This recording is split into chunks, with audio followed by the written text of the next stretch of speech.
Rero bakunzi ba Samuzozi nimbanje kubasuhuza nizera ko bameze neza, bibutsa kanda subscribe, like, share na comment kugira ukoze kubona amakuru ku gihe. Uyu munsi ngiye kubagezaho umunsi mu mateka. Umunsi mu mateka ngiye kubagezaho ni nko ku itariki 23 z'ukwa 12. Umwami Henry yarishwe. Ibyaranze iyi tariki mu mateka y'isi.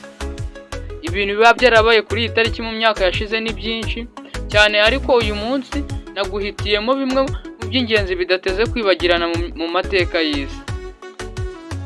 Tariki ya 23 Ukuboza ni umunsi wa 357 w'umwaka, usigaje 8 ngo ugere ku musozo. Bimwe mu byaranze uyu munsi mu mateka: nko mu 1588 umwami Henry wa mbere wa Gise yarishwe. 1865 Ubufaransa, Ubutaliyani, Ububirigi n'Ubusuwisi byashyize ihuriro rihuriye ku ifaranga rimwe ry'ibihugu byakoreshaga Ikilatini. Naho mu 1909 Albert wa mbere yabaye umwami w'Ububirigi. Mu 1953 René Cote yatorewe kuyobora Ubufaransa. Naho mu 1970 igihugu cya Repubulika Iharanira Demokarasi ya Kongo cyabaye igihugu gitegekwa n'ishyaka rimwe rya Mobutu Sese Seko.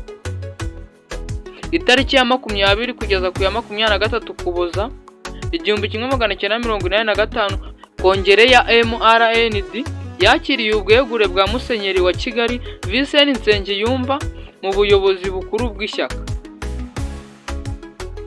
Mu 1986 indege yitwa Luton Voyager yabaye iya mbere yazengurutse isi idakoresheje amababa mu gihe cy'iminsi 9. Dukomeje mu 1990 mu gihugu cya Slovenia habaye amatora ya kamarampaka yo kwemeza niba iki gihugu kizigenga kuri Yugoslavia, maze icyemezo cy'ubwigenge gitorwa n'abagera kuri 88.5%. Bimwe mu bihangange byabonye izuba kuri iyi tariki twavuga nko mu 1777 Alexander wa mbere umwami w'Uburusiya. Dukomeje mu 1832 Henry Pirenne umuhanga mu mateka ukomoka mu Bubiligi nawe nibwo yabonye izuba. Mu 1925 Pierre Beregovia umunyapolitike mu Bufaransa nawe nibwo yabonye izuba.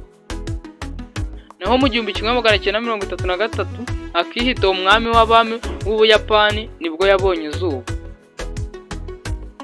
Bimwe mu bihangange byitabye Imana kuri iyi tariki: nko muri 679 Dagobert wa kabiri umwami wa Australia nibwo yitabye Imana.